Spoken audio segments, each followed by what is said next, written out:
मुंबईमध्ये महाराष्ट्रामध्ये जो पेपर लीक झालेला आहे, एमपीएससी आयोगाच्या माध्यमातून जी परीक्षा घेतली गेली त्याच्याबद्दल काही गोष्टी मी आपल्याला सांगणार आहे. तुम्ही मोठ्या संख्येने आलात त्यासाठी आपल्या सगळ्यांचेच आभार. म्हणजे हा विषय आणि हा शब्द आपण सर्वांनी अनेक दिवसांपासून ऐकलेला असेल. पुढे आता नीटचा पेपर महाराष्ट्रातून लीक झाला हे आपल्या सगळ्यांना माहितीच आहे. त्याच्यात सीबीआय इन्क्वायरी झाली, बरेच काही लोकांना ताब्यात घेतलं. त्यानंतर टीटचा पेपर काही महिन्यांपूर्वी लीक झाला.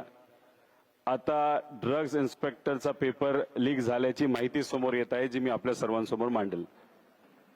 आता सगळा काळा अध्याय पेपर फुटीचा महाराष्ट्राचा म्हणजे 2026ला टीईटीचा 27 जून 2026ला पेपर लीक झाला. नीटचा आपल्याला माहिती, एसआरपीएफ मध्ये 2026 मध्ये झाला.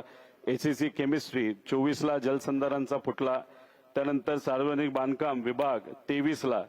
त्यानंतर कोतवाल भरती म्हणजे कोतवाल भरतीचा पेपर सुद्धा महाराष्ट्रात दुर्दैवाने त्या ठिकाणी लीक होतो. त्यानंतर महाजनको तलाठी भरती, पुढे तर मी डिटेलमध्ये याच्यामध्ये जाणारच आहे. वन संरक्षण, मुंबई उच्च न्यायालय व्यक्तिगत सहाय्यक, म्हणजे ह्या सगळा म्हणजे हा काळा अध्याय आहे. कारण का गरिबाची मुलं परीक्षेसाठी खूप मनापासून परिश्रम घेतात, पण पैसे देऊन आणि फक्त आपल्या विचाराची लोक सिस्टम मध्ये जावं यासाठी वेगळ्या पद्धतीचं इथं एक जाळं काही लोकांनी केलंय महाराष्ट्रामध्ये, असं कुठेतरी आपल्याला जाणवतं.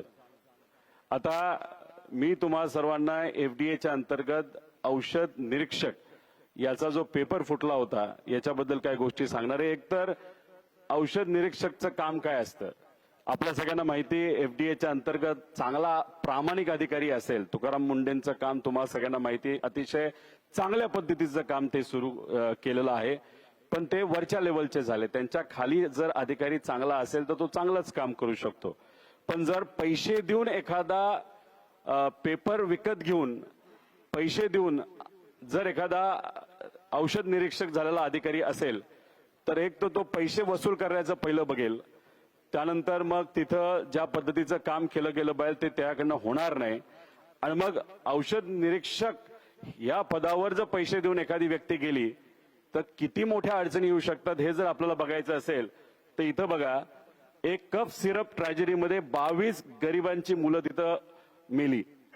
म्हणजे हा इतका महत्वाचा विषय आणि दुर्दैव असं महाराष्ट्रामध्ये हाच पेपर तिथं फुटलेला आहे. याच पदावर गेलेली लोक, त्यातली काही लोक ही पैसे देऊन पेपर विकत घेऊन तिथं आता अधिकारी बनायला चाललेले आहेत. आता काय झालं तुम्हाला सांगतो. 29 जुलैला 2025ला ह्याची जाहिरात आली. ह्याची परीक्षेची तारीख होती 22 मार्च 2026. एकूण विद्यार्थ्यांची संख्या 44,000 होती. निकालाची तारीख 12 जून 2026 आणि मग तात्पुरती गुणवत्ता यादी ही 22 जुलैला लागणार होती. आणि पात्र उमेदवार 506, त्यातले 150 म्हणजे 506 हे इंटरव्ह्यूसाठी आणि 150 हे आता फायनल त्यातून होणार होते. पुढं आता ह्याच्यात झालं काय की एक क्लास कौतल्य अकॅडमी नंदुरबार, त्या क्लासमधून जो तिथं पाटील जो कोणी माणूस असेल त्याली तो जो पेपर होता, म्हणजे पेपर म्हणजे एमपीएससीचा पूर्ण पेपर फुटला असं आपल्याला म्हणता येणार नाही, पण पेपर सेट करणारा व्यक्ती फुटला. आणि या क्लासेसकडे 90% प्रश्न हे आधीच दिले गेले होते. आणि ते दिल्यानंतर तिथे 20 मार्च म्हणजे 2 दिवस आधी, 22 मार्चला परीक्षा होती, 2 दिवस आधी तो परीक्षार्थी उमेदवाराच्या मोबाईलवर तो प्रश्न, जे प्रश्न होते 90% ते त्याच्याकडे आले, त्याचा अभ्यास केला गेला. आणि मग ह्यात होतं असं एक समजून घ्या की तो जो क्लासेसचा माणूस आहे तो त्या उमेदवारांना पैशांचा ऍडव्हान्स दिल्यानंतर, पैसे दिल्यानंतर व्हॉट्सअपवर सगळ्या गोष्टी पाठवायच्या आणि 2-3 मिनिटांनंतर तो डिलीट फॉर ऑल करून टाकायचा. यात झालं असतं एका उमेदवाराने ते सगळे डाउनलोड झाले आणि फक्त आपल्याकडे पुरावा असावा म्हणून मित्राला ते सगळे पुरावे त्या ठिकाणी पाठवले. त्यामुळे तिथे पुरावे हे आपल्या हातामध्ये आता लागलेले आहेत. आणि मग हे असं प्रकरण झालं होतं. हे आहे ऍक्च्युअल प्रश्नपत्रिका आणि हे आहे 2 दिवस आधी जे प्रश्न पीडीएफच्या माध्यमातून ज्या उमेदवारांनी पैसे दिले त्यांना दिलेले हे सगळे प्रश्न आहेत. आता ह्याच्या खोलात जाऊ आपण. आता हे आहे 22 मार्चचे प्रश्न जे आपल्याला एमपीएससीच्या पेपरमध्ये आपल्याला दिसतात. उदाहरण म्हणून फक्त काही त्यातले घेतलेत. हे आहेत 2 मार्च, 2 दिवस आधी जी पीडीएफ वर प्रश्न आले होते त्याचं हे. आता ह्याच्यात बघा, पहिला, deficiency of dash prevents normal blood coagulation. आता ह्याच्यामध्ये vitamin A, B, C, D हे जे काही ऑप्शन्स दिलेत एक्झॅक्टली सेम टू सेम. म्हणजे ह्याच्यात व्हिटॅमिन ए पहिल्या क्रमांकावर तिथं ऑप्शन आहे 2, 3, 4 एक्झॅक्टली सेम आलेलं तुम्ही बघितलं. तर chemical shift is measured in, हे जे काय H2 असेल, पीपीएम असेल, हे असेल, एक्झॅक्टली तुम्ही बघितलं असेल तर सेम तिथं आलेलं आहे, सेम टू सेम. आणि हे किती, 100 पैकी 90 प्रश्न हे मॅच एक्झॅक्टली त्या ठिकाणी होतात. म्हणजे 90% प्रश्न त्या उमेदवारांना पैसे दिल्यामुळे त्या ठिकाणी तिथं दिले गेले. म्हणजे एमपीएससी वर सगळ्यांचा विश्वास नक्कीच आहे, आमचा सुद्धा विश्वास आहे. पण नीट परीक्षेमध्ये जसं पेपर सेट करणारा व्यक्ती फुटला तसंच एमपीएससी मध्ये सुद्धा पेपर जो सेट करणारा, पेपर लिहिणारा जो व्यक्ती होतो तो फुटला. आता त्याच्या मागे, म्हणजे मी तुम्हाला क्लासेसचं नाव दिलं, पण याचा प्रमुख आका कोण आहे हे आपल्या सर्वांना त्या ठिकाणी शोधायचंय. हे वरपर्यंत जातं, जे कुठपर्यंत जातं याचा अभ्यास व्हावा अशी आमच्या सगळ्यांची मागणी आहे. पुढे आता ह्याच्यामध्ये हे असे व्हॉट्सअपवर पाठवण्यात आलं होतं. हे कधी पाठवलं तर 20 मार्च, म्हणजे 2 दिवस आधी. त्याच्यामध्ये काय काय लिहिलंय मी थोडक्यात सांगतो. हा क्वेश्चन सेट दिलेला असतो तो आहे. यामधून येथील कोणतेही या क्वेश्चनला सोडून जे काही येतील त्यात 10 चुकीचे, म्हणजे ह्याच्यातून मुद्दामून 10 चुकीचे सोडवा, म्हणजे कोणाला ऑब्जेक्शन येणार नाही असं लिहिलेलं आहे. हे आहे 2 दिवस आधी. पेपर झाला 22 मार्चला, वेळ आहे 12:28, म्हणजे 28 मिनिटं पेपर दिल्यानंतर त्याच परीक्षार्थींनी त्याच्याच मित्राला पाठवलेला हा त्या ठिकाणी तुम्हाला व्हॉट्सअप चॅट आहे. त्याच्यामध्ये त्यांनी जे क्वेश्चन दिले होते त्यामधून 78 क्वेश्चन आले होते, ती मी सोडवले. ते सोडून दुसरे एक्स्ट्रा 13 मी सोडवलेले आहेत. 77 ते 78 कन्फर्म सॉल्व्ह केलेले आहेत. याला डिवाइड कर, म्हणजे किती हुशार आहे हा उमेदवार बघा. याला मल्टिप्लाय कर ऐवजी डिवाइड कर असं म्हणतो, कारण एक प्रश्न हा 2 मार्काचा होता. म्हणजे समजा त्याला 70 जर त्याने पूर्णपणे सोडवले असतील तर त्याला 140 मार्क मिळणार. पण त्याला हे सुद्धा माहित नव्हतं आणि त्याची इंग्लिश सुद्धा तुम्ही जर वाचली त्याच्यावरनं कळेल तो उमेदवार किती हुशार आहे, म्हणजे अकॅडमिकली. आता ह्याच्यात तुम्ही डिवाइड करायला सांगतो पण मल्टिप्लाय करायला पाहिजे, जेणेकरून तिथं मार्क्स येतील. पुढे आता ह्याच्यामध्ये अजून एक बघा, एक नायब तहसीलदारची 2 मुलं आहेत, एक मुलगा आणि एक मुलगी आहे. मुलाचा रँक आहे 13वा आणि मुलीचा रँक आहे 16वा. हुशार असतील, आम्ही काय म्हणत नाही, पण मग हे पेपर लीक आहे का योगायोग आहे? मुलगा पण बसतो, मुलगी पण बसते नायब तहसीलदारचं. आणि आम्हाला जे कळालेलं आहे की एका पेपरची किंमत, या प्रश्नपत्रिकेची किंमत जो 2 दिवस आधी फुटला होता त्याची 12 लाख रुपयाची किंमत होती. 5 लाख ऍडव्हान्स आणि बाकी 7 लाख हे नंतर त्या ठिकाणी द्यायचे होते. आणि ह्याच्यात काहीतरी बार्शी कनेक्शन आहे. हे सगळे जे काही त्यातले बहुतांश उमेदवार आहेत त्याचा थोडासा अभ्यास आपण खोलात जाऊन केला तर कुठेतरी बार्शीचं तिथं कनेक्शन दिसतंय. आणि महत्वाचं काय, कट ऑफ 105चा होता आणि 103 मार्क मिळालेल्या एका उमेदवाराला सुद्धा इंटरव्ह्यूला बोलवलं होतं.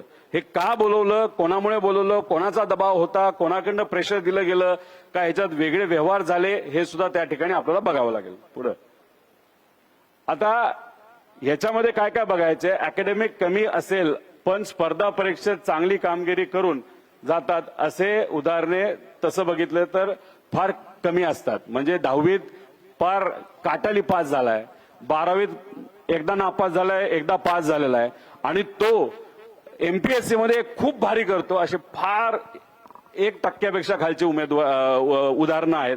मग याच्यामध्ये काही असे उमेदवार आहेत, नाहीतर लोक आहेत की ज्यांना 2दा नापास झालेत पण आता या परीक्षेत पास झालेले आहेत, असे सुद्धा याच्यामध्ये उदाहरणं आहेत असं आम्हाला त्या ठिकाणी काय. त्यामुळे अकॅडमिक बॅकग्राऊंड आपल्याला बघावं लागणार आहे. ह्याच्याच बरोबर काही त्यांनी एमपीएससीचे आधीचे पेपर सोडवलेत, सरळ परीक्षेचे पेपर सोडवलेले आहेत, त्यात किती मार्क मिळाले आणि याच्यात अचानक हा सोपा अवघड पेपर असताना सुद्धा याच्यात त्यांना जर उत्तीर्ण झाला असेल तर नक्कीच त्याच्यामध्ये काहीतरी लिंक निघेल असं आमचं मत आहे. पुढं आता ह्याच्यामध्ये काय आहे, काही तक्रार मुलांनी तक्रार केली, एमपीएससीला तक्रार केली, जिथं खरं करायला पाहिजे. एमपीएससी स्वायत्त बॉडी आहे, एमपीएससीने ही परीक्षा घेतली होती, त्यामुळे अपेक्षा अशी होती की यांना तक्रार केली. कधी केली?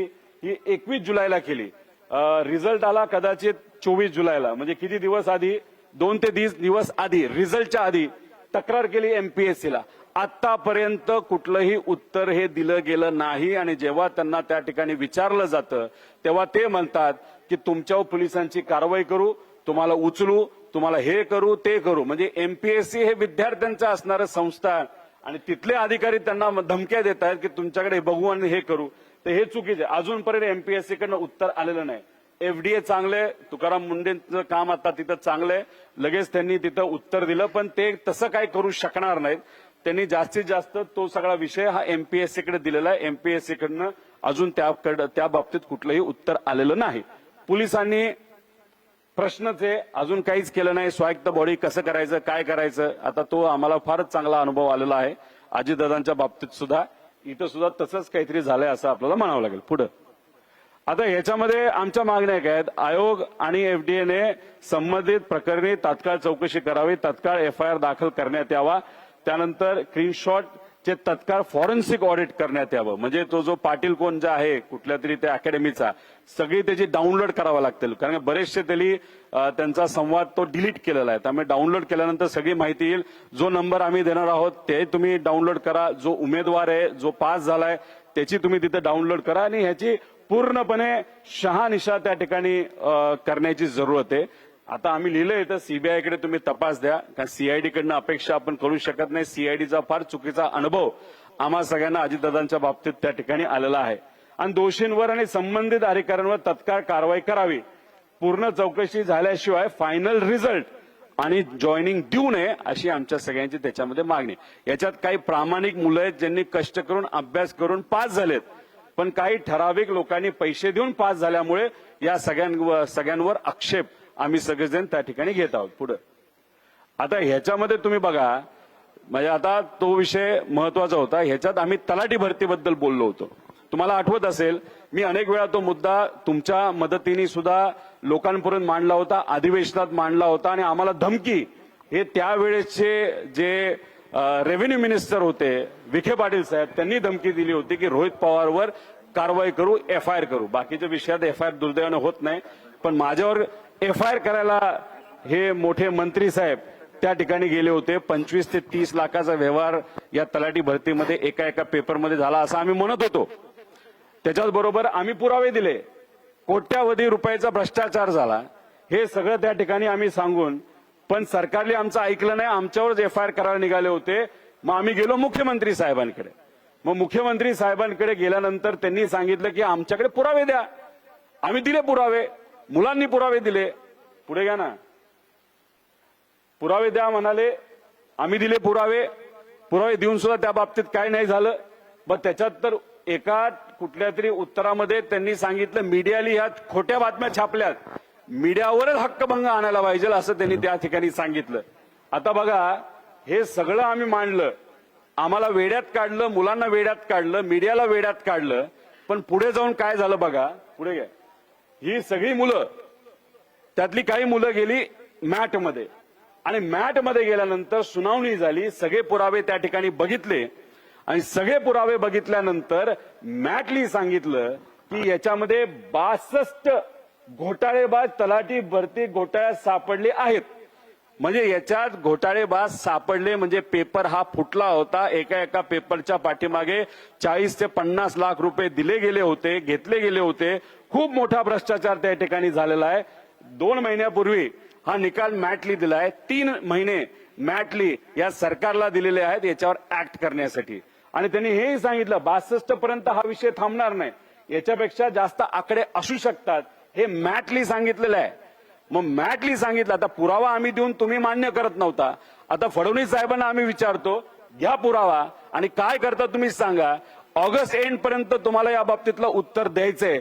जर ऑगस्ट एंड पर्यंत या बाबतीतलं उत्तर या सरकारच्या माध्यमातून जर दिलं गेलं नाही तर तर या सरकारला हे महागात पडेल.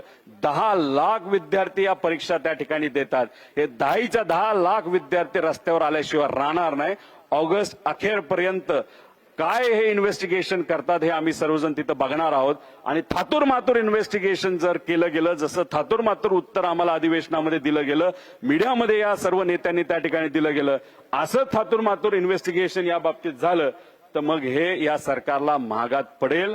जे कोणी लोक जबाबदार आहेत, आणि खास करून आमची ही मागणी असू शकते की मंत्री जे त्यावेळेसचे होते विखे पाटील साहेब यांनी आमच्यावर एफआयआर करण्याचा त्या ठिकाणी विषय मांडला होता. आता हे सगळे पुरावे मॅटलिस्ट त्या ठिकाणी जर दिले असतील तर मग त्यांचा राजीनामा आज घ्यायला काय हरकत आहे, नाही तर त्यांच्यावर एफआयआर करायला काय हरकत आहे, असं आमच्या सगळ्यांचं या विषयाच्या बाबतीत मत आहे.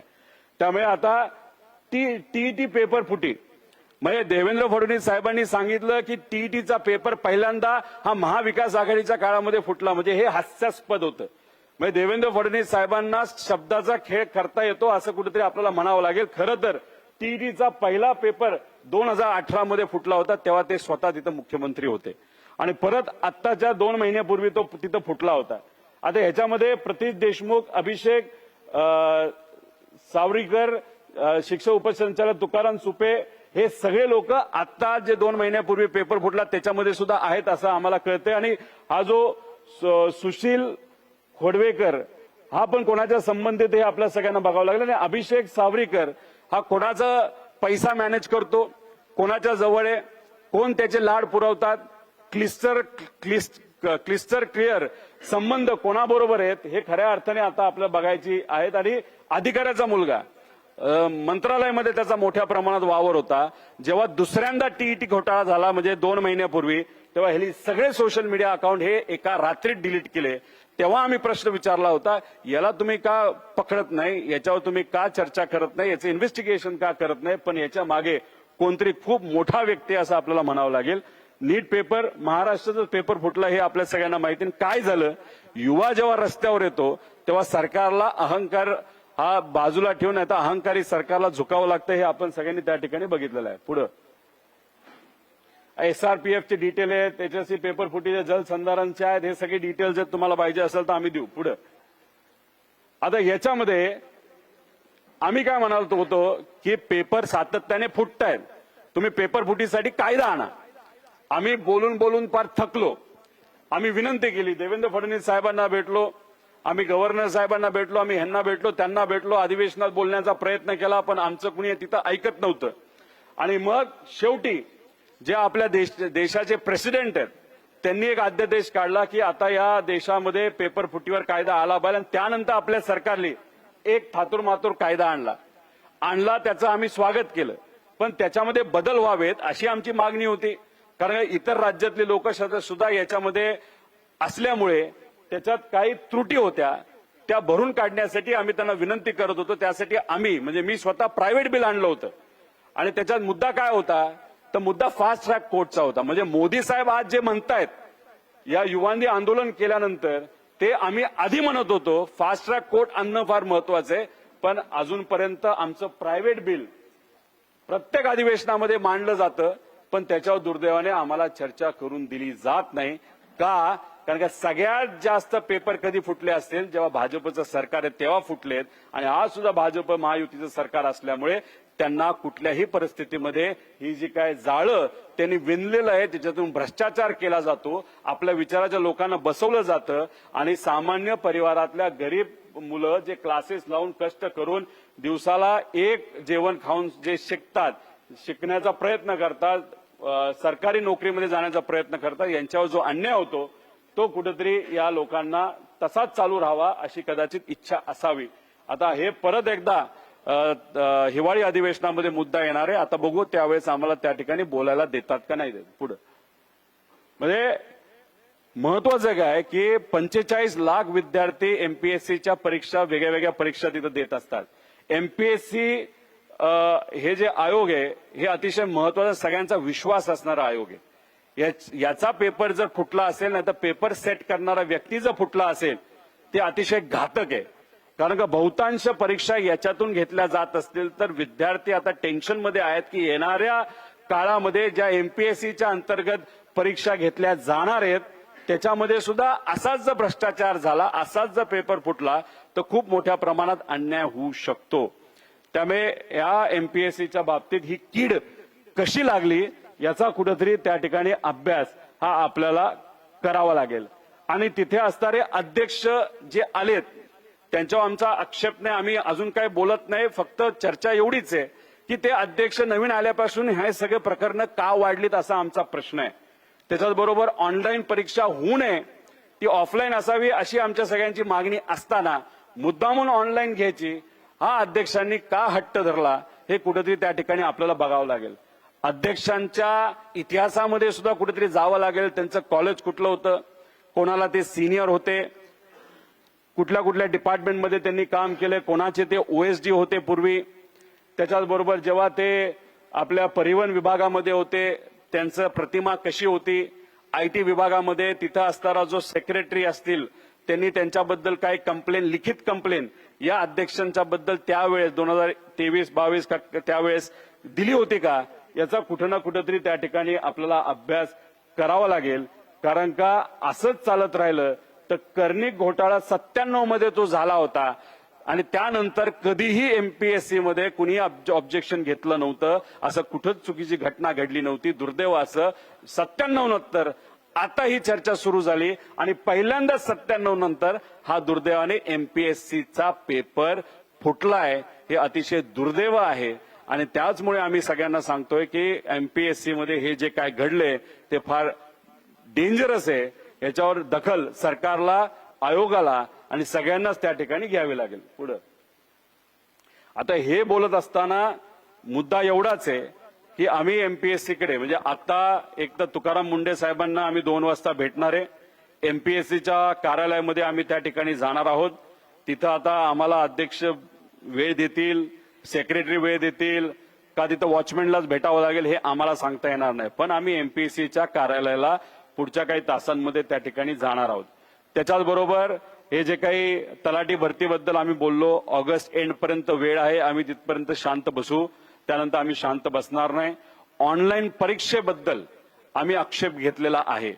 ऑनलाईन परीक्षेबद्दल आम्ही आक्षेप कशासाठी घेतलेला आहे, हा फक्त एक पेपर, एका परीक्षेचा एकच पेपर काढला जातो आणि तो पेपर सेट करणारा व्यक्ती फुटला, त्याला तो विकला पेपर असं आम्हाला त्या ठिकाणी वाटतं. पण जेव्हा ऑनलाईन परीक्षा घेतल्या जातात तेव्हा एका वेळेस त्या परीक्षा घेता येत नाहीत. त्यांना आपल्याला स्टेजेसमध्ये घ्यावे लागतात. एका दिवसाला 5 आणि 10 दिवस असेल तर 50 एक्झाम, म्हणजे एका 100 जर तिथं प्रश्न असतील दिवसाला ते 100चे होतात 500 आणि जर 10 दिवसची परीक्षा चालणार असतील तर ते होतात 5000 पेपर प्रश्न आपल्याला करावे लागतात. एकच प्रश्नपत्रिका अशा पद्धतीने फुटत असेल तर मग हे 5000 प्रश्न फुटायला किती वेळ लागेल. त्यामुळे ऑनलाईन परीक्षेला आमचा त्या ठिकाणी विरोध आहे. ऑफलाईनच परीक्षा व्हावी. कोणाचा कुणीही आला तरी एक गोष्ट सांगतो, या महाराष्ट्रातले युवा काही झालं, किती मोठी ताकद झाली लागली तरी ऑनलाईन परीक्षा घेऊन देणार नाही आणि त्या युवांबरोबर आम्ही भक्कमपणे त्या ठिकाणी उपस्थित राहणार आहोत, त्यांच्या पाठीमागे राहणार आहोत. आणि हा जो घोळ झालाय हा घोळ त्या ठिकाणी शोधलाच गेला पाहिजे आणि हा जर शोधला गेला नाही, 10 दिवसामध्ये जर त्या ठिकाणी एमपीएससी आयोगाने याच्यावर स्पष्टीकरण दिलं नाही, याच्यावर तपास जर केला नाही आणि घाई गडबडीने निकाल फायनल केला तर हे एमपीएससीला सुद्धा महागात पडेल, या शासनाला सुद्धा महागात पडेल. त्यामुळे पुढच्या काही दिवसांमध्ये एक तर या विषयासाठी, त्याच्याच बरोबर प्राध्यापक भरतीमध्ये सुद्धा काही प्रमाणात वेगळ्या पद्धतीचा घोटाळा त्या ठिकाणी सुरू होण्याची शक्यता आहे. तोही मुद्दा घेऊन, ऑनलाईन आणि ऑफलाईन हा विषय घेऊन आणि अजून 1-2 विषय घेऊन आम्ही मुंबईत नाही तर पुण्यामध्ये एक फार मोठं आंदोलन नाही तर मोर्चा त्या ठिकाणी काढणार आहोत. त्याच्या आधीच सरकारने जरासं हुशार व्हावं, आयोगाला हुशार व्हावं आणि या विषयाच्या बाबतीत त्यांनी लक्ष घालावं अशी विनंती त्या ठिकाणी करतो. नाहीतर नीट परीक्षेच्या बाबतीत काय झालंय हे नीट या सरकारला सरळ केलेलं आपण सगळ्यांनी त्या ठिकाणी बघितलेलं आहे. त्यामुळे एमपीएससीच्या विषयाच्या बाबतीत सुद्धा महाराष्ट्रातला युवा या सरकारला सरळ केल्याशिवाय राहणार नाही. धन्यवाद.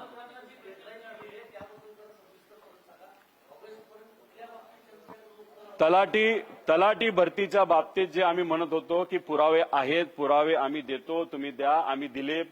सगळ्या विद्यार्थ्यांनी त्यांना पुरावे दिले, पण देवेंद्र फडणवीस साहेब जे आपले मुख्यमंत्री आहेत त्यांच्या विभागाने सुद्धा त्या बाबतीत काही केलं नाही.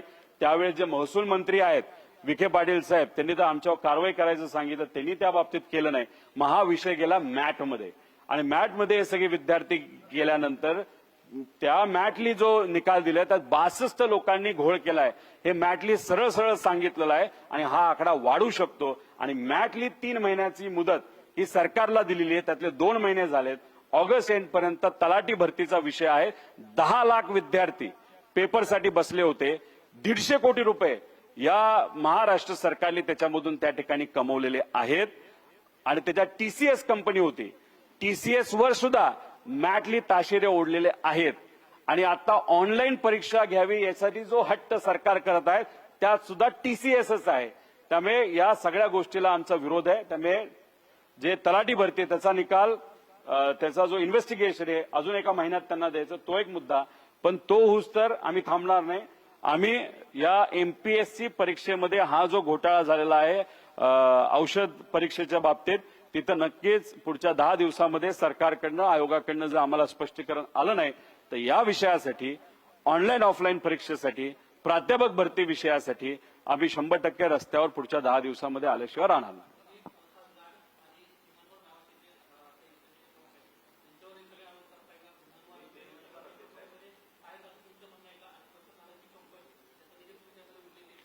याच्यामध्ये जो टीईटी घोटाळ्यामध्ये प्रमुख आरोपी होता 2018चा, तो भाजपचा कार्यकर्ता आहे. भाजपमध्ये त्यांनी प्रवेश ऑफिशियली केलेला आहे आणि त्याच्याच बरोबर अनेक वेळा मोठ्या मोठ्या नेत्यांबरोबर तो त्या ठिकाणी दिसलेला आहे. त्याचे आणि क्रिस्टल या कंपनीचे फार जवळचे संबंध आहेत आणि बऱ्यापैकी त्याचे लाड त्या माध्यमातून त्या ठिकाणी पुरवले जातात. आणि एक फार मोठ्या नेत्याचे आर्थिक व्यवहार हा माणूस त्या ठिकाणी बघतो. त्याचं नाव काय, नाव सौरी का काहीतरी नाव आहे, अभिषेक, तो त्या ठिकाणी आहे. त्याच्याच बरोबर एमपीएससीचे जे अध्यक्ष आहेत त्यांच्या पास्ट बद्दल मी सांगितलं. ते नक्कीच पॉवरफुल अधिकारी आहेत, पण त्यांची पॉवर त्यांच्या कर्तृत्वामुळे, त्यांच्या पदामुळे येते, याच्यापेक्षा ते कोणाचे तरी जवळ आहेत याच्यामुळे ती पॉवर आहे अशी चर्चा आहे. आणि मग तशी चर्चा असल्यामुळे त्या माणसाला असं वाटतं की तो जे करेल त्याला कुणी काय करू शकत नाही. असा जर चुकून अहंकार जो केंद्र सरकारला होता, जो या युवांनी हाणून पाडला, असाच जर आयोगाच्या प्रमुखाला चुकून असेल तर मग आयोगाचं वाटोळं झाल्याशिवाय राहणार नाही. जेव्हा आयोगाला अडचण येते तेव्हा लाखो करोडो मुला मुलींच्या स्वप्नाला अडचण येऊ शकते, गरिबांना अडचण येऊ शकते. म्हणून म्हणतो या आयोगामध्ये जर असं काहीतरी घडत असेल, 97 मध्ये एकदा घडलं, त्यानंतर आत्ता हे पहिल्यांदाच त्या ठिकाणी घडत आहे. जर हे असं घडत असेल तर हे आपल्या सर्वांसाठी दुर्दैवी आहे. कारण का एमपीएससीतून चांगले चांगले अधिकारी होत असतात, लोकांची सेवा करत असतात. पैसे देऊन झालेला अधिकारी हा लोकांची सेवा कधी करत नसतो. जेवढे पैसे दिलेत त्याच्यापेक्षा 10 पट पैसे आपल्याला कसे कमवता येतील याचाच प्रयत्न तो करत असतो. तलाठी भरती हे सरळ परीक्षेच्या माध्यमातून झालेली भरती आहे. 40 लाख रुपये देऊन जर एखादा तलाठी झाला असेल तो पहिले 40 लाख वसूल करेल आणि मग लोकांच्या सेवेबद्दल त्या ठिकाणी विचार करेल. म्हणून हे जे काय पेपर लीक झाले, पेपर फुटलेले आहेत आणि त्याचं मी सगळं सत्र टीटी पासून पार पोलीस भरतीपर्यंत हे सगळ्या गोष्टी तुम्हाला सर्वांना सांगितलेल्या आहेत.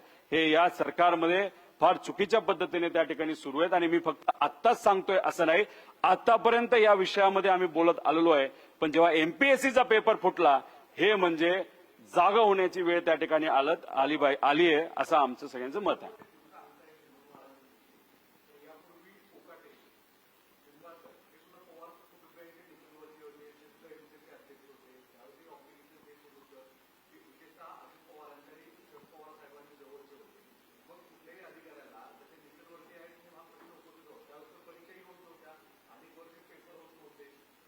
नाही, विषय एवढाच आहे की आम्ही इथं काय सांगतोय आपल्याला की आता नाही, पेपर फुटलाय, पेपर फुटलाय.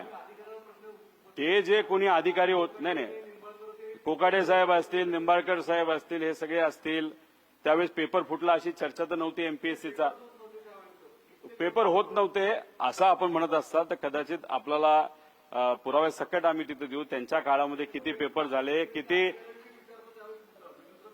नाही, विषय असा असतो की हा पेपर जे काही आमच्याकडे पुरावे आलेले आहेत, एमपीएससीचा पेपर फुटत नाही अशी समज सगळ्यांची आहे.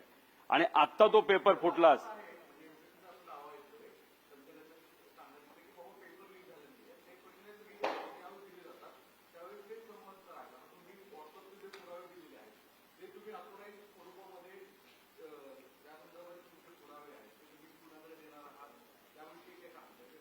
नाही, आम्ही एमपीएससीकडे जाणार आहोत. त्यांनी आम्हाला परवानगी दिली तर अध्यक्षांना आम्ही भेटू.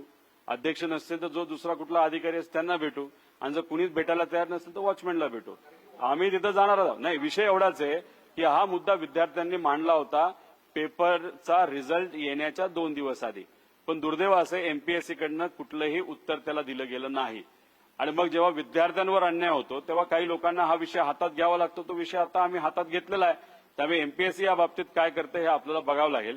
अधिकाऱ्यांवर आम्ही आक्षेप घेत नाही, पण जेव्हा एमपीएससी मध्ये एखादा पेपर फुटला अशी जेव्हा चर्चा होती, त्याची काही प्रमाणात पुरावे आपल्या समोर येतात, तर नक्कीच हे फार मोठी धोक्याची घंटा आहे. हे मात्र त्या ठिकाणी कुठेतरी चर्चा त्या ठिकाणी होत असते. आणि एखाद्या अधिकाऱ्याचा बॅकग्राऊंड कसं असतं त्याच्यावरनं तो अधिकारी खरंच त्या सिस्टमला न्याय देऊ शकतो का नाही देऊ शकत अशी चर्चा नक्कीच त्या ठिकाणी होऊ शकते. आणि हे अख्खे सगळे पुरावे हे त्या ठिकाणी आयोगाला दिलेले आहेत. पण मग पुरावे देऊन सुद्धा आयोग जर काहीच बोलणार नसेल तर याच्यावर आम्ही काय म्हणायचं. आता एफडीएने लगेच उत्तर दिलं.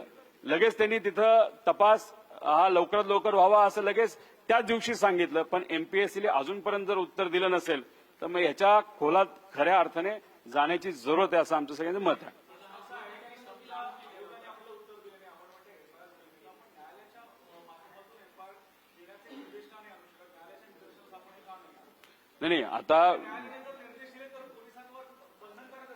नाही, आता आपल्याला एमपीएससीकडे एकदा जाऊन तुम्ही का उत्तर दिलं नाही हे नक्कीच त्या ठिकाणी आपल्याला विचारावं लागणार आहे. आणि शेवटी काही नाही झालं तर आपल्याकडे दुसरा पर्याय नाही, आपल्याला न्यायालयामध्ये जावंच लागणार आहे. आता न्यायालयाकडे जात असताना आम्ही म्हणतोय की फॉरेन्सिक ऑडिट झालं पाहिजे. फॉरेन्सिक ऑडिट का झालं पाहिजे, कारण तो पाटील नावाचा जो काही क्लासेसचा मालक आहे तो व्हॉट्सअप करायचा आणि 5 मिनिटात तो डिलीट करायचा. त्यामुळे फॉरेन्सिक ऑडिट करत असताना त्याच्याचबरोबर ती सगळी जी काही व्हॉट्सअप चॅट आहे ते रिट्रीव्ह करण्यासाठी एक वेगळ्या टेक्नॉलॉजीज त्या ठिकाणी आपल्याला लागतात. त्यामुळे तो आदेश जर कोर्टाने तिथं दिला आणि तसं जर इन्व्हेस्टिगेशन चांगल्या पद्धतीचं झालं तरच कुठं ना कुठेतरी याच्यातून काहीतरी लोकांच्या मुलांच्या हिताचं बाहेर येऊ शकतं.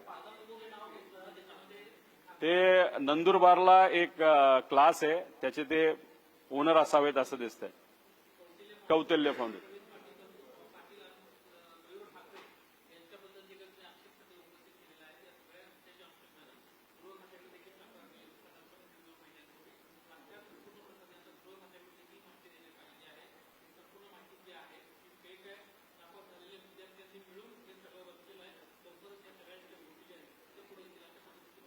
आमचं तर म्हणणं आहे की लवकरात लवकर तुम्ही त्या ठिकाणी पुराव्यात सकट एखादा पोलीस अधिकारी आला आणि मग नुसतं आपलं मोघम बोलला असं आम्हाला चालणार नाही.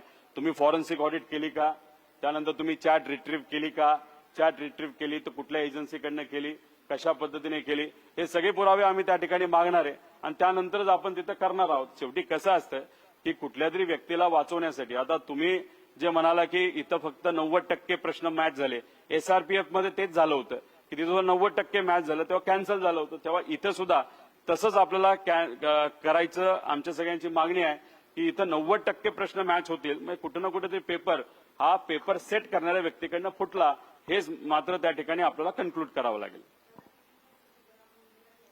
2 वाजता तुकाराम मुंडे साहेबांना आम्ही भेटणार आहोत. एमपीएससीचा तसा वेळ आम्ही घेतलेला नाही, बोलून बघू. नसेल तर आम्ही ऑफिसला जाऊन विनंती करू.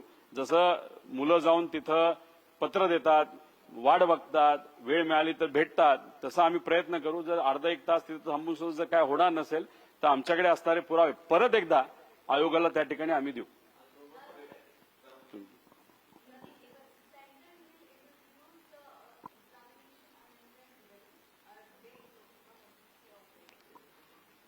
ये जो this particular bill in 2024 when NEET exam paper was first, it was leaked for the first time. That time also Prime Minister sir had told the Parliament that we have already brought in a bill for Qaida in related to that.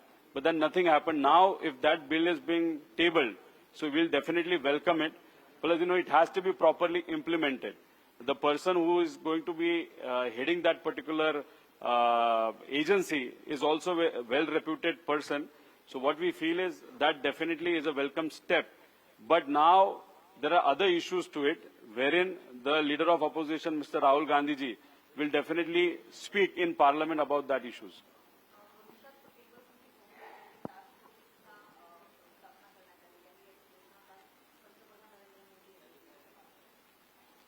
बघा कसं असतं की बरेच कायदे बनवले जातात पण त्या पद्धतीने वागलं जात नाही.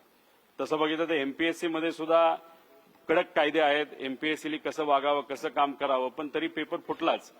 आणि आम्ही सुद्धा राज्य सरकारला तेच विनंती करत होतो, फास्ट ट्रॅक कोर्ट असावं. त्याच्यानंतर तुम्ही पनिशमेंट जे आहेत, जे काही तुम्ही तिथं जबाबदारी फायनल झाल्यानंतर त्याच्यावर ज्या काही कारवाई तुम्ही करणार आहात त्या स्ट्रिक्ट जास्तीत जास्त त्या ठिकाणी कराव्यात. पण दुर्दैव असं महाराष्ट्रात अजून कायदा आला पण तो इतका स्ट्रिक्ट नाहीये. त्याच्यातून बऱ्याच पळवाटा आहेत. पळवाटा असतील तर मग ही चोरी तशीच सुरू राहील. पळवाटा जेवढा आपल्याला कमी करता येईल तेवढा प्रयत्न त्या ठिकाणी झाला पाहिजे.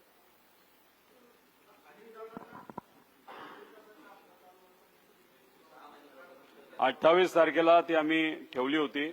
पण तुम्हालाही माहिती पार्लमेंटमध्ये आता युवांच्या विषयाच्या बाबतीतली चर्चा तिथे सुरू आहे.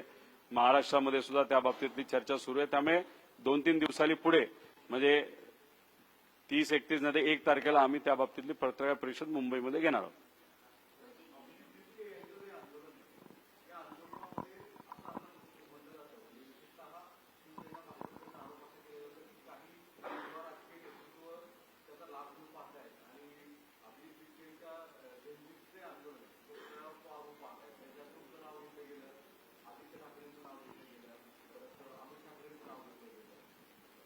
हो, पण भाजप आणि शिंदे गटाली आज काही बोललं तर मग काय ते काय गृहीत धरायचंय का? माझं एकच म्हणणं आहे की भाजप आणि एकनाथ शिंदे साहेबांच्या पक्षाली जे प्रभू श्रीरामांच्या मंदिरामध्ये 1300-1500 कोटीची चोरी झाली, ती चोरी होऊन सुद्धा जर ते गप्प बसत असतील, युवांवर लाठीचार्ज झाला तरी ते गप्प बसत असतील, नको त्या युवांवर दुर्दैवाने कारवाई त्या ठिकाणी केली गेली. 1800 मुलांवर कारवाई या महाराष्ट्रामध्ये झालेली आहे. आज संध्याकाळी 6:30 वाजता आम्ही दाते साहेबांना भेटणार आहोत की विद्यार्थ्यांना तिथे घेऊन या सगळ्या ज्या काही कारवाई झाल्या त्या मागे घ्याव्यात. त्यामुळे जेव्हा सामान्य लोकांवर अन्याय होतो तेव्हा मूठ गिळून गप्प बसतात हे सगळे नेते. आणि मग कुठेतरी राजकारणाचं कुठेतरी काहीतरी काढायचं म्हणून ते जर तिथं विरोधकांवर बोलत असतील तर हे सिलेक्टिव्ह भूमिका ह्याला आपण म्हणतो. म्हणजे फक्त परिस्थिती बघून काहीतरी बोलायचं. त्यामुळे अशा लोकांवर आम्ही जास्त बोलणं योग्य नाही. जे कुठलं आंदोलन झालं होतं या देशामध्ये ते फक्त युवांमुळे झालं होतं, विद्यार्थ्यांमुळे झालं होतं. आणि जे काही यश मिळालंय ते जात पात धर्म पलीकडे जाऊन भारतीय म्हणून हे सर्व युवा एकत्रित आले, स्वतःच्या हितासाठी लढले आणि त्यांचा तिथं विजय झाला. पूर्ण क्रेडिट युवांना त्या ठिकाणी जातं.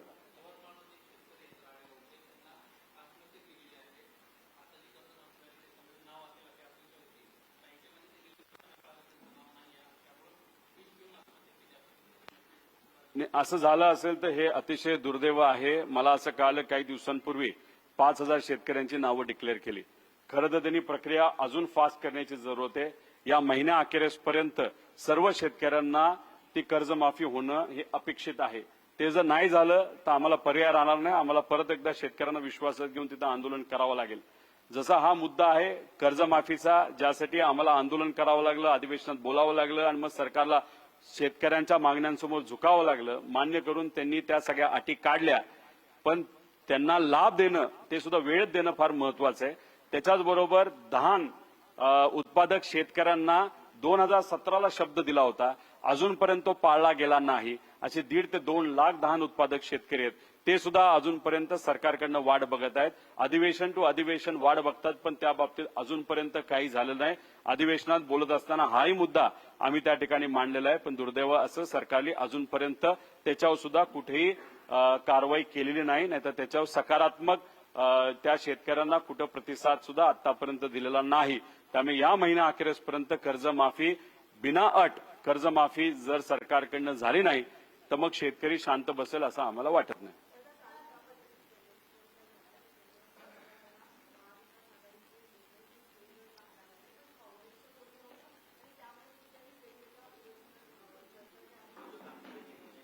काँग्रेसली अख्ख्या देशामध्ये माझ्या अंदाजाने 25 तारखेला हे कॅन्डल मार्च का असं काहीतरी मार्च त्या ठिकाणी ठेवला होता आणि त्या पद्धतीने प्रत्येक राज्यामध्ये तिथं तसं त्यांचं आंदोलन नाही तर जल्लोष तिथं झाला. आपल्याकडे 25 तारखेला एकादशी असल्यामुळे 26 तारखेला त्यांनी विविध ठिकाणी कार्यक्रम ठेवले होते. पुण्यामध्ये होता, मुंबईत होता, सगळीकडेच होता आणि त्यामुळे एकाच वेळेस एकाच विविध ठिकाणी नेते हे येऊ शकत नाही म्हणून कदाचित ते काल तिथं युवांनी जे जल्लोष मोर्चा ठेवला होता तिथं ते येऊ शकले नसते.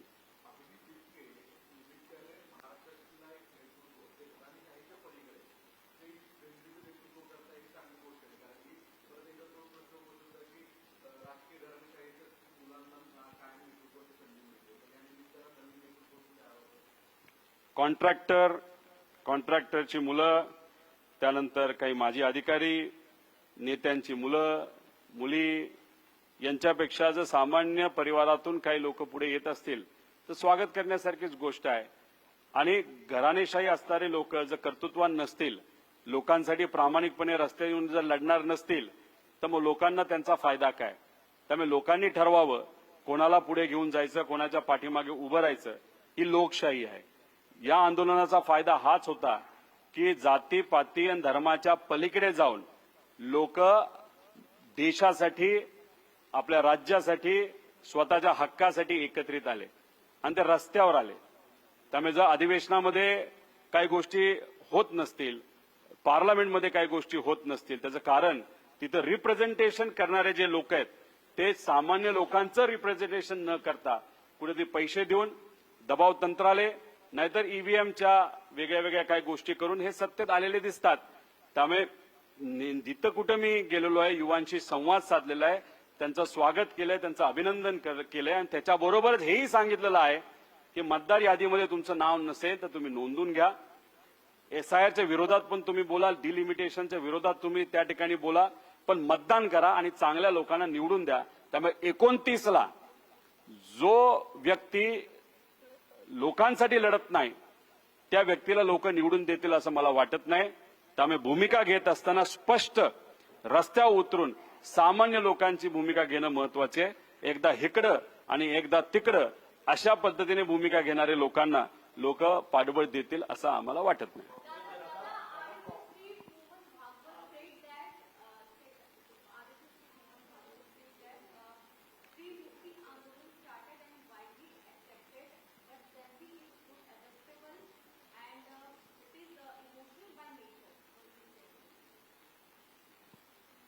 अभी उनको क्या कहना था ये मैं तो नहीं बता पाऊंगा कि क्योंकि जेनजी ऐसे है जैसे कि फॉर एग्जांपल मध्य प्रदेश या उड़ीसा का एक जो उनका एमपी है, उनकी बेटी, उनके घर वालों ने बताया था कि don't express your support to this particular movement but she still supported it.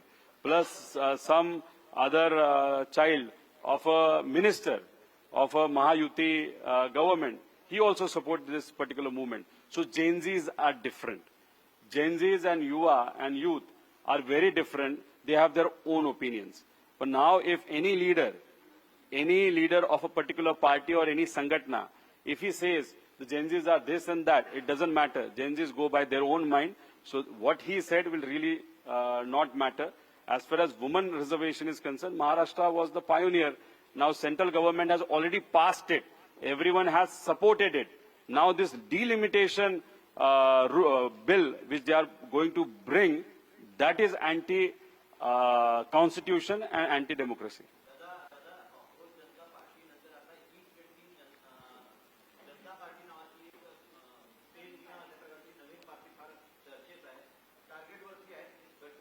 लोक संघटित झाल्यानंतर एका विषयासाठी लढले आणि लढून समोर किती मोठा अहंकार असला तरी तो मोडून काढला आणि या आंदोलनाला विजय त्या ठिकाणी त्यांना मिळाला.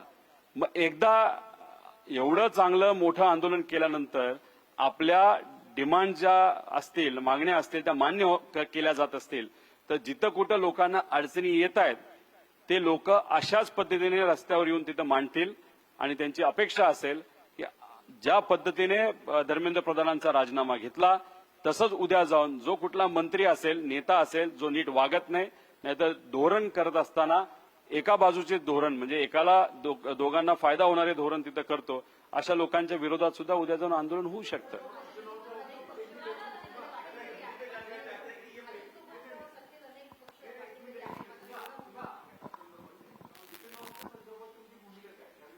एथॉनॉलच्या बाबतीत बोलत असताना 20% टेक्निकली आम्हाला जे कळालेलं आहे, ज्या काय 5-6 वर्षाच्या गाड्या आहेत 20% तिथं जर आपण एथॉनॉल मिक्स केलं तर मग ते चालू शकतं टेक्निकली. हे टेक्निकल रिपोर्ट आहेत ARI आणि बऱ्याच मोठ्या मोठ्या संस्थेचे. पण जर गाडी 5-6 वर्षाच्या आधीची असेल, म्हणजे जुनी गाडी असेल, जसं टॅक्स्या मोठ्या प्रमाणात तशा आहेत, नाहीतर काही सामान्य लोक 10-10 वर्ष गाड्या बदलत नाहीत, त्यांना मात्र काही प्रमाणात प्रॉब्लेम येऊ शकतो. आणि 20%च्या खूपच पुढे आपण जर गेलो तर मग टेक्निकल अडचण गाडीमध्ये नक्कीच येऊ शकते. त्यामुळे एथॉनॉल प्रोग्राम एका लिमिट पर्यंत नक्कीच तो स्वागत करण्यासारखा आहे, चांगला आहे. पण ती कुठल्या गाडीत पेट्रोल टाकलं जाते हे जर बघितलं नाही तर गाडीला पण मोठ्या प्रमाणात अडचण येऊ शकते आणि टेक्निकल अडचणी नक्कीच त्या ठिकाणी होऊ शकतील.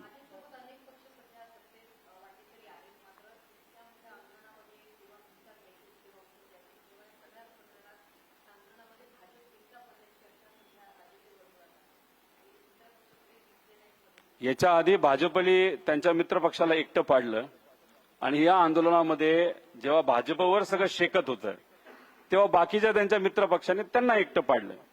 त्यात चंद्रबाबूंचा पक्ष असेल, एकनाथ शिंदे साहेबांनी कुठून तरी वरून आदेश आला म्हणून 2 दिवसापूर्वी त्यांनी स्टेटमेंट महिन्यानंतर त्या ठिकाणी दिलं.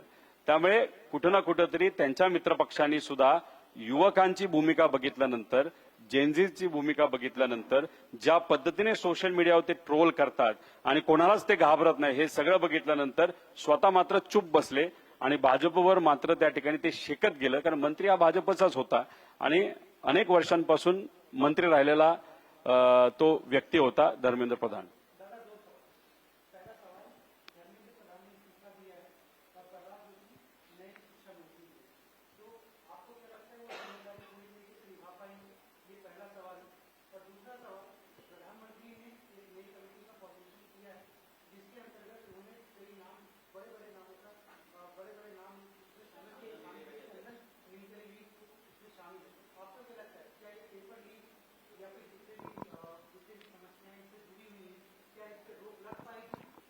देखो, नीलकनी साहब बहुत होशियार व्यक्ति है, टेक्निकली भी और विचारों से भी.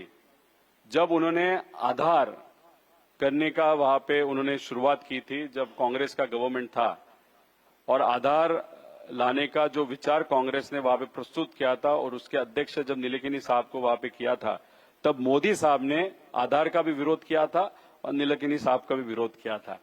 एक अच्छी चीज है कि कांग्रेस ने जिस व्यक्ति को चूज किया था उसी व्यक्ति को अभी मोदी साहब चूज कर रहे हैं. मतलब कांग्रेस की चॉइस गलत नहीं होती, ये यहां पे क्लियर होता है. अभी अगर एक कड़क लॉ पेपर लीक के बारे में या पेपर फुटी के बारे में अगर आ रहा है तो डेफिनेटली उसका स्वागत करने की वो चीज है. लेकिन इस नया कायदे का स्वागत करते वक्त जो पास्ट में हुआ है, जो चोरियां हुई है, उसका प्रॉपर इन्वेस्टिगेशन भी होना उतना ही इंपॉर्टेंट है. अभी महाराष्ट्र में सीबीआई ने इंक्वायरी की, लातूर के एक व्यक्ति को जेल में डाल दिया क्योंकि वहां पे पेपर फूटा ऐसे कंक्लूजन निकला था. वो बंदा है जेल में है लेकिन उसके क्लासेस जोरों में चालू है. तो आप उसको अंदर रख रहे हो लेकिन वो क्लासेस के माध्यम से पैसा भी कमा रहा है, तो ये कौन सा न्याय होगा. तो इसीलिए हमारा कहना है कि अगर आप जेन्युइनली विद्यार्थियों के साइड से कुछ करना चाहते हो तो उसमें जेन्युइननेस भी वहां पे दिखना चाहिए. प्रहलाद जोशी साहब यहाँ पे आए हैं लेकिन वो टेम्पररी वहां पे लाए गए या परमानेंटली वहां पे रहेंगे ये हम तो नहीं बता सकते. लेकिन पास्ट जो भी मंत्री उस मंत्रालय में रहे वो बहुत ज्यादा दिन वहां पे रह नहीं पाए. अभी प्रहलाद जोशी साहब कितने दिन रहेंगे वो देखेंगे.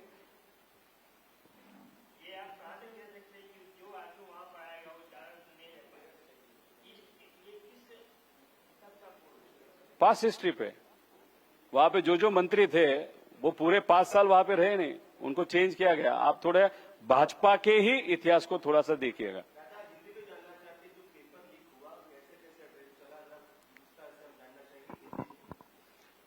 देखो, महाराष्ट्र में एमपीएससी नाम की एक स्वायत्त संस्था है, बहुत अच्छा काम है। अनफॉर्चुनेटली 2097 में पहली बार उसका पेपर लीक हुआ था। तब वहां पे बहुत बड़ा पॉलिटिकल मूवमेंट हुआ था। उसके बाद से लेके आज तक एक बार भी पेपर लीक एमपीएससी के माध्यम से वहां पे नहीं हुआ। अनफॉर्चुनेटली 2 महीने पहले जो एफडीए का एग्जाम होता है, जो एमपीएससी ने लिया था, उसका एक पेपर लीक हो गया। वो लीक कैसे हो गया? पेपर की जो तारीख थी, जब पेपर लोग देने वाले थे, उसके 2 दिन पहले एक संस्था है नंदुरबार की, उस संस्था ने वहां पे डिक्लेयर कर दिया। और वहां पे डिक्लेयर मतलब सोशल मीडिया पे जिन लोगों ने पैसा दिया उनको कुछ प्रश्न वहां पे दिए थे। 100 मार्क का ये पेपर होता है, उसमें से 90 क्वेश्चंस ये मैच हो गए फाइनल पेपर से। तो ये जो पेपर था, जो वो क्लास ने दिया था 2 दिन पहले, फाइनल एग्जाम के 2 दिन पहले, जो विद्यार्थियों ने पैसा दिया उनको वहां पे व्हाट्सएप पे भेजा था। व्हाट्सएप पे भेजते वक्त 5 मिनट के बाद वो डिलीट फॉर ऑल करता था, जो भी व्यक्ति वहां पे था। लेकिन उसके पहले ही ये जो उम्मीदवार थी, जो सिलेक्ट हो गया है, उस उम्मीदवार ने अपने दोस्त को प्रूफ के लिए कि आगे जाके वो ऐसा ना हो जाए, पैसा लिया कुछ नहीं किया, इसलिए प्रूफ के लिए एक उसके दोस्त को पूरे चैट्स वहां पे भेजे थे, वो क्वेश्चंस भी भेजे थे। और वो क्वेश्चन जब हमारे पास आए विद्यार्थियों के माध्यम से, उसमें 90% क्वेश्चंस मैच हो गए। मतलब एमपीएससी का पेपर लीक हो गया, उससे महत्वपूर्ण है पेपर सेट करने वाला व्यक्ति। ये जैसे नीट में जिस व्यक्ति ने पेपर सेट किया था वो वहां पे करप्ट हो गया था, वैसे ही एमपीएससी में भी जिस व्यक्ति ने ये पेपर एफडीए का सेट किया, उससे वो पेपर बाहर गया और उसका व्यवहार हुआ। एक पेपर 12 लाख को गया, ऐसी चर्चा है। इसलिए इस विषय के बारे में प्रॉपर इन्वेस्टिगेशन होने की जरूरत है, ऐसे हमारी सबकी मांग है। हमको अभी पता चला, जो होम डिपार्टमेंट है वो बोल रहे हैं कि ऐसा कुछ नहीं हुआ, लेकिन ऐसा कुछ नहीं हुआ, एक स्टेटमेंट से वहां पे कुछ नहीं होगा। हमारा कहना है कि फॉरेंसिक ऑडिट चाहिए। आप जो भी डंप है, जो व्हाट्सएप चैट है, उसके पूरे पुरावे हमको वहां पे चाहिए होंगे। क्योंकि तलाटी भर्ती जब हुई थी महाराष्ट्र में, 10 लाख विद्यार्थी बैठे थे, उसमें से 4000 लोगों को वहां पे नौकरी मिली। उसमें भी बहुत बड़ा भ्रष्टाचार हुआ था, जिसमें हमने बात की, हमने विरोध किया। सरकार से हमको उत्तर आया ऐसे कुछ नहीं हुआ, आप झूठ बोल रहे हो। लेकिन मैट, जो क्वासी जुडिशियल एक बॉडी है, उन्होंने सरकार को ये बोला कि हाँ उसमें चोरी हुई है, तो वहां पे सिद्ध हुआ। तो ऐसे हमारा कहना है एमपीएससी का ये जो पेपर फूटा है उसके बारे में भी प्रॉपर इन्वेस्टिगेशन होने की जरूरत है।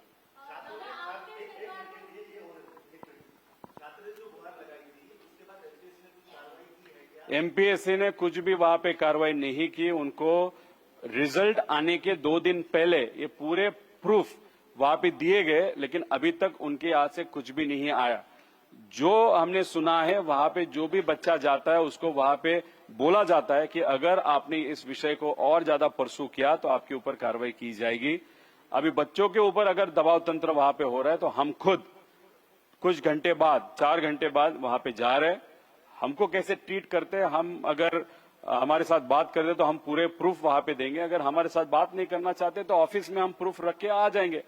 10 दिन में सरकार के माध्यम से, होम डिपार्टमेंट के माध्यम से या एमपीएससी के माध्यम से विद प्रूफ हमको वहां पे कंक्लूजन उन्होंने देना चाहिए, ऐसे हम सबकी मांग है।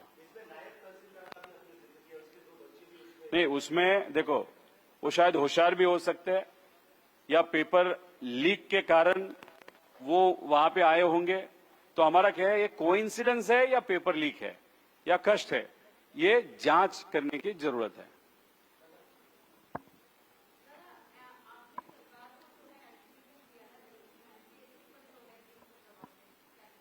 नहीं, हमने तो अल्टीमेटम दिया है कि इस विषय के बारे में उनकी तरफ से प्रॉपर क्लैरिफिकेशन आना चाहिए। अगर थोड़े दिन पहले, मतलब जब रिजल्ट आया था, मैं 2 महीने पहले अगर उनको वहां पे विथ प्रूफ सब कुछ बच्चों ने दिया है तो उनका इन्वेस्टिगेशन वहां पे होना चाहिए था। इसलिए 10 दिन में जो भी उनका इन्वेस्टिगेशन हुआ है उसके प्रूफ के साथ हमको एक्सप्लेनेशन, बच्चों को एक्सप्लेनेशन देना बहुत इंपॉर्टेंट है। अगर 10 दिन में एक्सप्लेनेशन न एमपीएससी के माध्यम से, न होम डिपार्टमेंट के माध्यम से, न सरकार के माध्यम से वहां पे आया, तो ये विषय को लेके उसी के साथ जो प्रोफेसर भर्ती का मुद्दा है, जिसमें भी लोगों का कहना है जिस तरीके की भर्ती होने वाली है उसमें से भी करोड़ों रुपए का वहां पे व्यवहार एक पद के लिए वहां पे हो सकता है, वो भी एग्जाम ट्रांसपेरेंटली एमपीएससी के माध्यम से हो, ऐसी हम सबकी मांग है। वो भी मुद्दा हम लेने वाले हैं।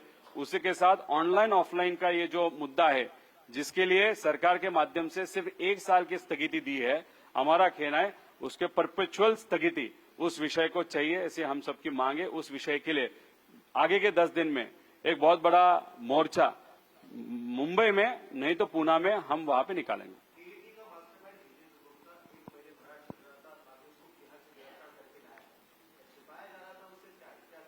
अभी देखो, जब ये जो नीट का आंदोलन बढ़ते गया, उसको सपोर्ट लोगों का बढ़ते गया, लाखों करोड़ों लोग रास्ते पे आ गए, तो डेफिनेटली एक प्रेशर सेंट्रल गवर्नमेंट पे भी आ गया और राज्य सरकार पे भी आ गया।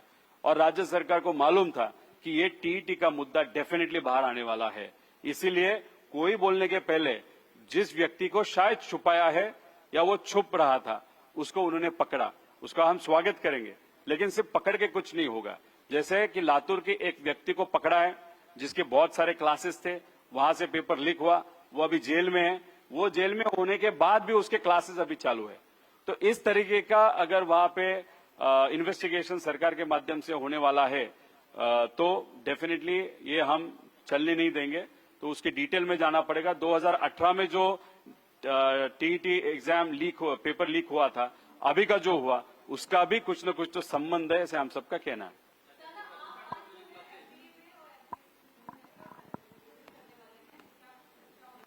नहीं, 2 बजे हम एफडीए जा रहे हैं तुकाराम मुंडे जी को मिलने। उनको भी इस विषय के बारे में डेफिनेटली हम बताएंगे। उनके अंतर्गत ये विषय नहीं आता, लेकिन करप्ट अधिकारी अगर उनके सिस्टम में आएंगे तो उनका जो अच्छा आज काम चालू है वो शायद आगे जाके खराब हो सकता है। तो उनको ये सब प्रूफ हम देंगे। उसके बाद जो एमपीएससी का ऑफिस है बदलापुर या कहाँ पे, वहां पे हम जाके फिर अधिकारियों को मिलने की हम कोशिश करेंगे। उसके बाद शाम को हम वहां पे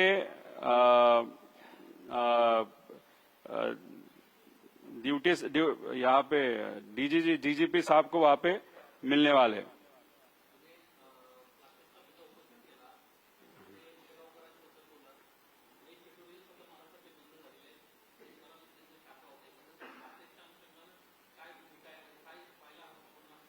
नाही, ते लातूरचे कोण आहेत त्यांचं नाव काय? त्यांचे आहेत ना चालू, बऱ्याच ठिकाणी कोल्हापूरमध्ये चालू आहेत, पुण्यामध्ये चालू आहेत। त्यामुळे असे क्लासेस जर सुरू असतील तर हे योग्य नाही। कुठं ना कुठं तरी एक असं उदाहरण झालं पाहिजे की जर चोरी केली, पेपर फोडला तर कोणाचंच काय खरं नाही। ही भीती असल्याशिवाय अशा गोष्टी थांबणार नाही। आता बघा, नीटचा यूजी पेपर जो लीक झाला त्याची पहिली सुनावणी आहे।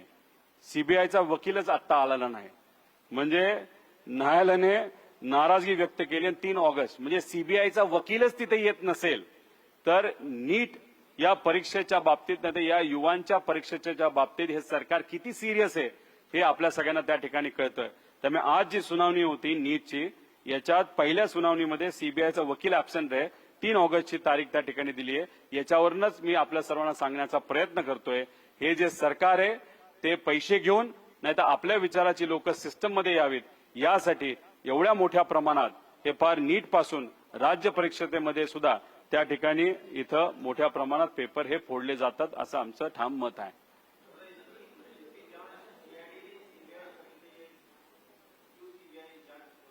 सीआईडी पे हमारा विश्वास नहीं है। सीआईडी की लेवल आज क्या है, अगर आपके मोहल्ले में, अगर आपके इलाके में वहां पे हाटबट्टी दी जा रही है या वहां पे इलीगल दारू दी जा रही है तो फिर आप सीआईडी को काम दे सकते हो। ये सरकार ने दिखाया है। सरकार ने उनको वो इतना महत्वपूर्ण काम दिया है। अजीत दादा के केस के बारे में वो कुछ कर नहीं पा रहे, न कोई और विषय के बारे में। इसलिए आगे जाके रेलवे स्टेशन पे कोई किसी का पॉकेट मारता है तो सीआईडी 100% वहां पे कार्रवाई करेगी, क्योंकि वहां के अधिकारी अच्छे हैं लेकिन उनके ऊपर जो प्रेशर है उस प्रेशर के कारण वो काम नहीं कर पा रहे। इसलिए हमारा कहना है सीबीआई के पास देना है तो दे दो। वैसे भी सीबीआई पे हमारा विश्वास नहीं, ईडी पे हमारा विश्वास नहीं, हमारा विश्वास है तो जुडिशियल इंक्वायरी पे। अगर जुडिशियल इंक्वायरी हो पाएगी तो डेफिनेटली कुछ न कुछ तो लोगों के हित का, बच्चों के हित का यहाँ पे बाहर निकल सकता है।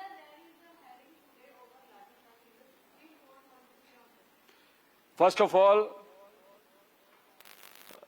the Chief Justice of this country, of Supreme Court, the kind of statement what he gave when lathi charge was done on the student is not at all good. Because when the government doesn't act well with its citizens, the citizens have got a chance to go to the judicial system. Now that day, when the students were done lathi charge, they went to the judicial system, and unfortunately the Chief Justice of the Supreme Court said, we don't have time for such work. So definitely this is against democracy, this is against constitution. So I had also requested that through parliament or through any other source, this person who is on that particular job should be removed or impeachment process should be started. This is what we had demanded. Now he is going to do the hearing, he is going to take the hearing. I don't know what result is he going to give, but he knows that because of his two statements, the government has definitely paid a lot of cost. So I hope in this particular hearing, he does it the constitution way, not the BJP way.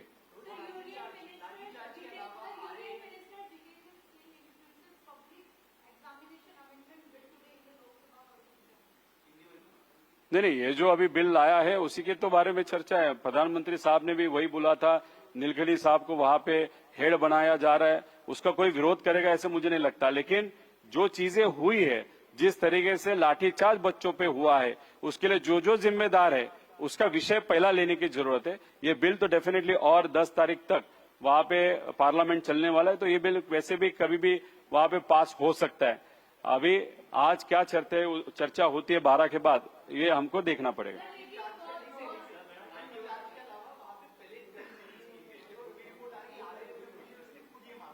देखो, pellets guns का उपयोग KIA था, rubber bullets का उपयोग KIA था, पत्थरों का उपयोग किया था। उसी के साथ मैं वहां पे भी गया था, बच्चों से भी मिला था, लोगों से बात की थी। कोई भी पुलिस अधिकारी को अगर लाठीचार्ज करना भी है तो घुटनों के नीचे करने का वहां पे परमिशन होता है। वहां पे ऐसे बहुत सारे लोग थे जिन्होंने यूनिफॉर्म नहीं पहने थे, चप्पल पहनी थी, लेकिन उनके हाथों में काटियां थी। उस व्यक्तियों ने सिर में, पीठ, हाथ, पेट में वहां पे लाठी चलाई थी। तो डेफिनेटली ये लोग पुलिस वाले नहीं थे, भाजपा के कार्यकर्ता थे या ऐसे कोई लोग थे जानबूझ के वहां पे लाए थे, जिसके कारण वहां पे बवाल हो, वहां पे चर्चा नेगेटिव हो और ये आंदोलन नेगेटिव पर्सपेक्टिव से लोग वहां पे देखे। तो ये जो लोग कौन थे, वहां पे वीडियो के माध्यम से देखना, फाइंड करना बहुत इंपॉर्टेंट है। उसी के साथ हम जब वहां पे गए थे, वहां पे टीवी वैन्स थी, वहां पे सर्वेलेंस किया गया था। मेरा चेहरा उस कैमरा में आने के बाद मेरी पूरी हिस्ट्री उस वहां पे जो डिवाइसेस रखे थे, जो कंप्यूटर स्क्रीन थे, उसमें वहां पे दिखते थे।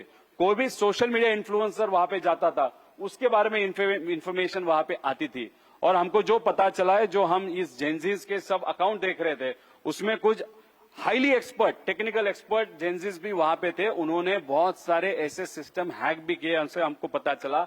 और वहां पे जो जैमर्स इस्तेमाल किए थे, एक साइड में भाजपा के लोग बोल रहे चाइना हम चाइना के खिलाफ है, चाइना के कपड़े मत लो, चाइना की गाड़ी मत लो, चाइना की बैटरी मत लो, लेकिन वहां पे जो जैमर्स इस्तेमाल किए थे उसका जो हार्डवेयर है वो चाइना से वहां पे लिया था। ये भी जेनजी के जो बच्चों ने अपने सोशल मीडिया अकाउंट पे वहां पे डाला है।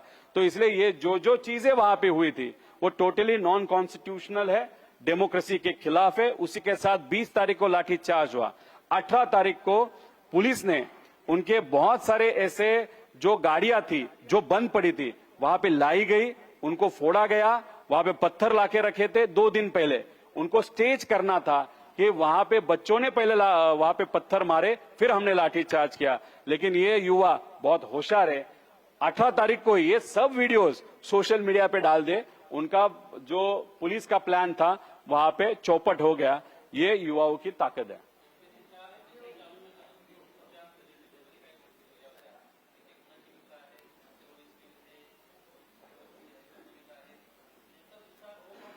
माझं एवढंच म्हणायचं आहे की जेव्हा ते आयटी विभागामध्ये होते तेव्हा त्यांच्या IAS अधिकाऱ्यांनी त्यांच्याबद्दल लिखित तक्रार केली होती की ही व्यक्ती आमचं ऐकत नाही, कामावर वेळेवर येत नाही, कामावर आहे का नाही हे आम्हाला कळत नाही। आता अध्यक्षांबद्दल जेव्हा अशी लिखित कंप्लेंट केली जे आम्हाला समजलेलं आहे, त्याच्याचबरोबर आम्ही जेव्हा परिवहन विभागामध्ये काही लोकांशी चर्चा केली आणि तिथं काही मला जुनी प्रेस कॉन्फरन्स पण आम्हाला दिली, ती आम्ही सोशल मीडियावर टाकतो। त्याच्यामध्ये सुद्धा तिथं सांगितलं आहे की त्यांचा तिथं जो कारभार होता तो फार पारदर्शक होता असं नाही, असं लोकांचं मत आहे। मग अशी व्यक्ती जर MPSCच्या अध्यक्षपदावर जात असेल तर तिथं गडबड होऊ शकते असे लोकांनी शंका व्यक्त केली होती। आणि मग कुठल्याही अध्यक्षाबद्दल जर शंका असेल तर भीती नक्कीच आम्हाला त्या ठिकाणी वाटते। आणि आमचं एकच मत आहे की कुठल्या तरी व्यक्तीने मुद्दामून त्यांच्या हातून काही केलं असं मी म्हणणार नाही एखाद्या नेत्याला, पण एखाद्या नेत्याचा वर्धास्त एखाद्या अधिकाऱ्याच्या पाठीमागे असेल तर तो सिस्टमच्या वर आहे असं त्या अधिकाऱ्याला तिथं वाटतं। असं जर अध्यक्षांना वाटत असेल आणि त्या अनुषंगाने परीक्षा ऑनलाईन घेणं नाहीतर हा पेपर फुटणं अशा गोष्टी तिथं जर होत असतील तर ह्या पुढच्या पिढीसाठी अतिशय घातक आहेत। एवढीच चिंता या ठिकाणी मी व्यक्त केलेली आहे।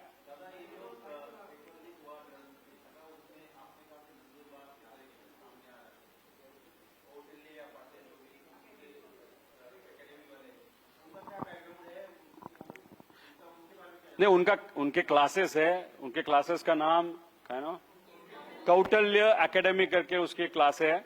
उसके माध्यम से मतलब उस व्यक्ति ने, जो पाटिल शायद मालक है का मैनेजर है वो हम नहीं बता सकते, उसने वो पेपर 2 दिन पहले, पेपर मतलब एग्जैक्टली सेम कॉपी नहीं लेकिन 90% क्वेश्चन जो मैच हो रहे थे वो पेपर वहां पे जिन लोगों ने पैसा दिया, अभी इस केस में 5 लाख रुपए का एडवांस वहां पे दिया था, तो बाकी 7 लाख कब लिया कैसे लिया वो देखने की वहां पे जरूरत है। तो वहां से ये शुरुआत होती, लेकिन इसका आका या इसका जो मेन बॉस है वो पाटिल तक ये विषय रुकता है या पेपर जो सेट करता है उसके लेवल तक वो जाता है या पेपर सेट करने वाले से ऊपर वो जाता है, वो देखने की जरूरत है, ऐसे हम सबका कहना है।